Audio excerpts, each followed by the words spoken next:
Hello, hello. Welcome to Blow Up. Today is Sunday. It's a very pleasant day. As you can see, I'm on my blanket, my meditation blanket. Let me take my slippers off.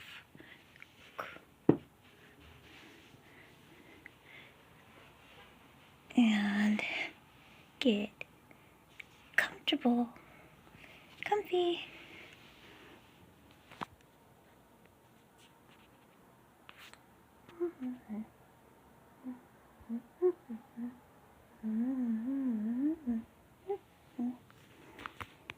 Okay, so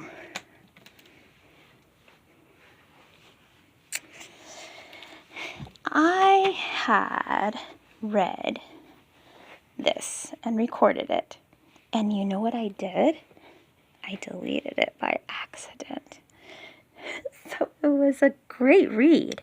I was at work on my break, and it was so wonderful. It was such a good reading. I deleted it by accident. I was having one of those days. I also got to go shopping this weekend. I got to spend someone else's money. It was so much fun. And it was intense. Of course, it wasn't for me, but that's okay. I was able to spend money and shop and go on a really huge adventure. And I even took a lift. Went to a mall. There's a place called Catalina Mountain. And there's a city called Catalina something, maybe Catalina Hills, I don't know. But went to the mall out there, and yeah, it was a lot of fun. And now I'm home, recuperating. And I'm going to go ahead and get into this.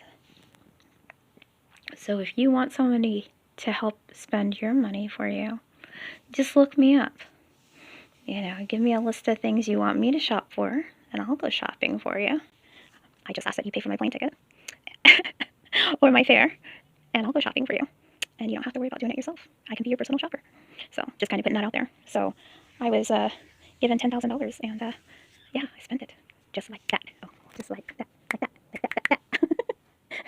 Actually, it was more than $10,000. It was $11,000 because I had, yeah, some extra. So anyways, so not naming any names and not saying what was spent, but it was a lot of fun. So here's where I'm going to go ahead and start. I already read this, but, you know, gonna just get right into it. So, page 382. Mason E. Heroin? W.E.? You're right. Deep breaths. Give up and they win. And you know, I never admit my ideas are stupid, which means I better go on with proving this idea was a good one.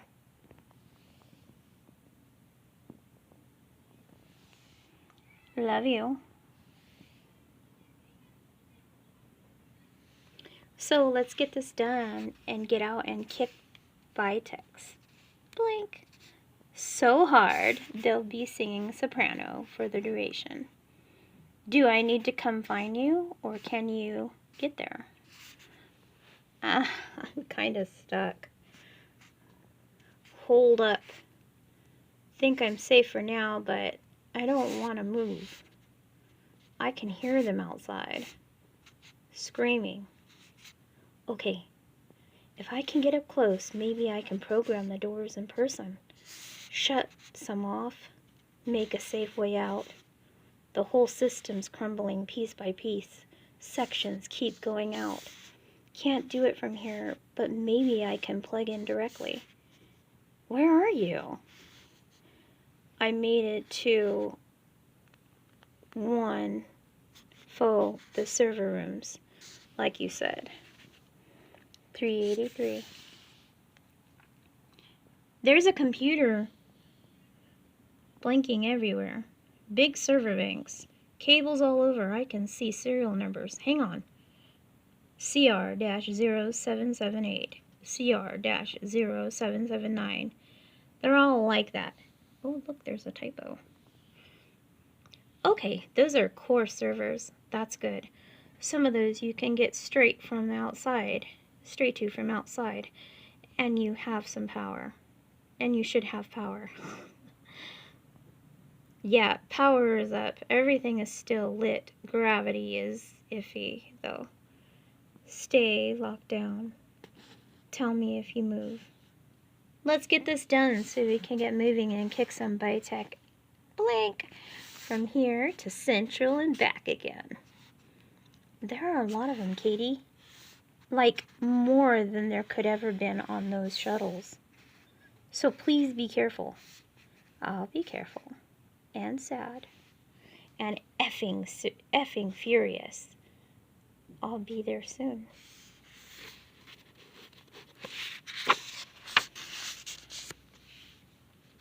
$384.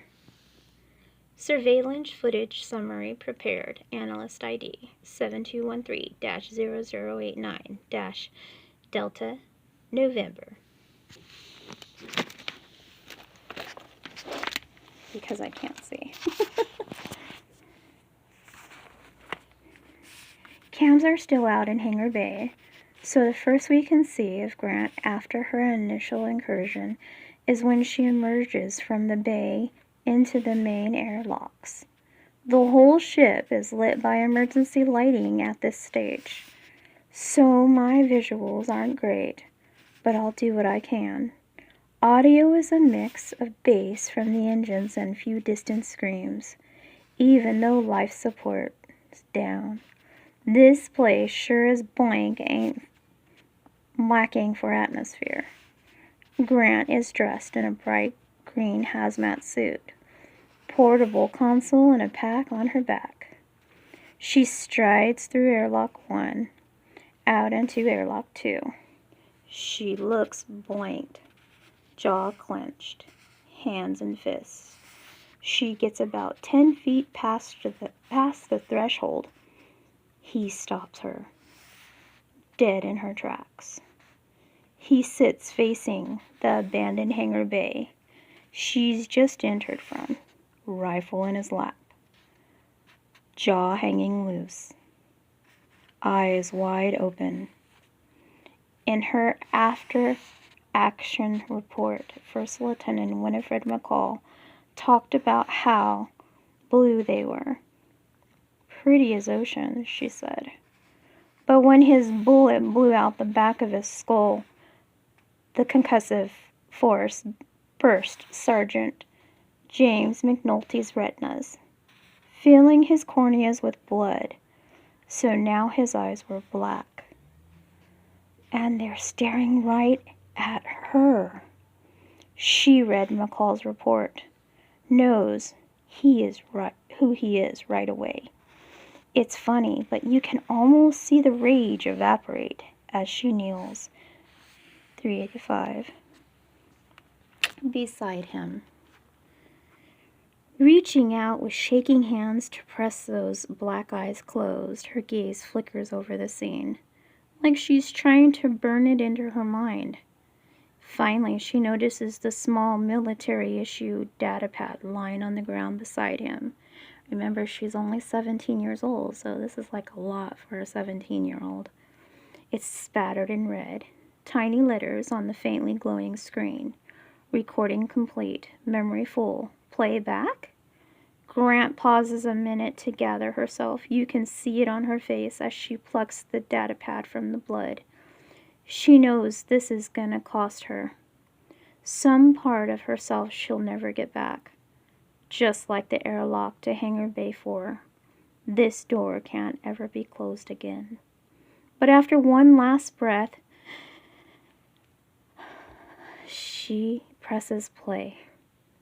A voice cracks from the small speaker in a faint tremor at its edge. the voice of a dead man. This is the last will and testament of James McNulty. Grant sits cross-legged, device cupped in her palm.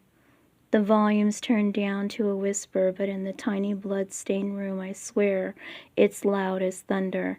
I don't know if anyone can get this. Don't know if anyone will care. I don't feel right. I'm shaking so bad, can hardly breathe. And that's got me thinking Phobos has struck me. And that if I don't do something about it soon, I'm not gonna be me anymore. I don't want that. I don't want to end up like those poor blinkers in Bayfor. I don't want to hurt anyone when I die. I want to be me. So I guess I died today. Figures I was just starting to enjoy myself. I don't have much stuff. I guess I give it all to my dad. He'll know what to do with it, except give me a signed Archie Carson card to my cousin Dix. He always talking about that effing thing. Oh, and my medals. I'm gonna give those to Ezra Mason. He can melt them down. There should be enough gold in them to make a ring for Astro Princess. I think I'd like that better than having them hanging on the wall somewhere. Yeah. Yeah. That'd be good.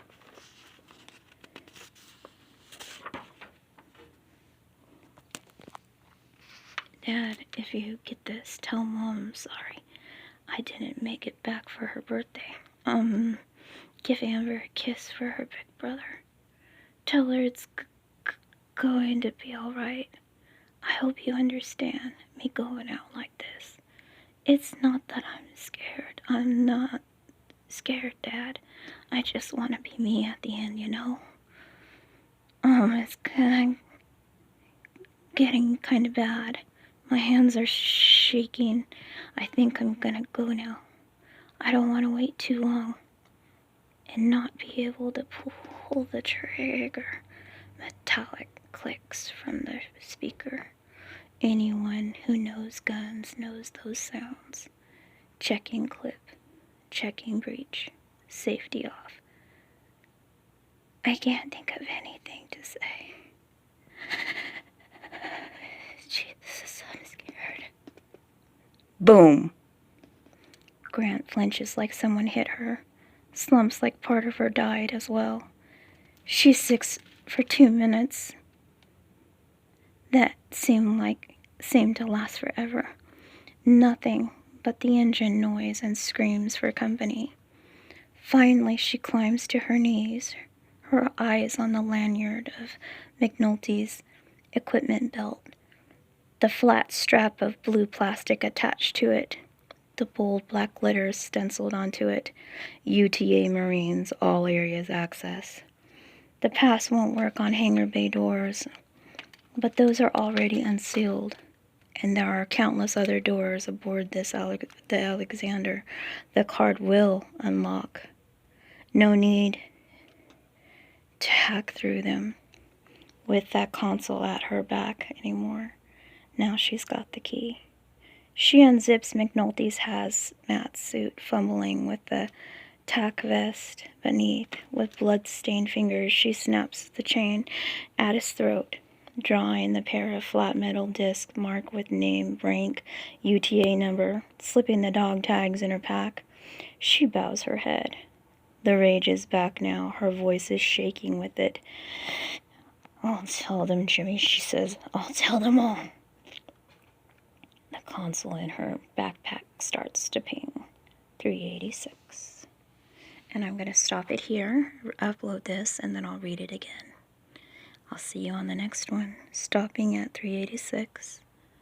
Well, 387, technically. Bye. Thanks for tuning in to Bolo.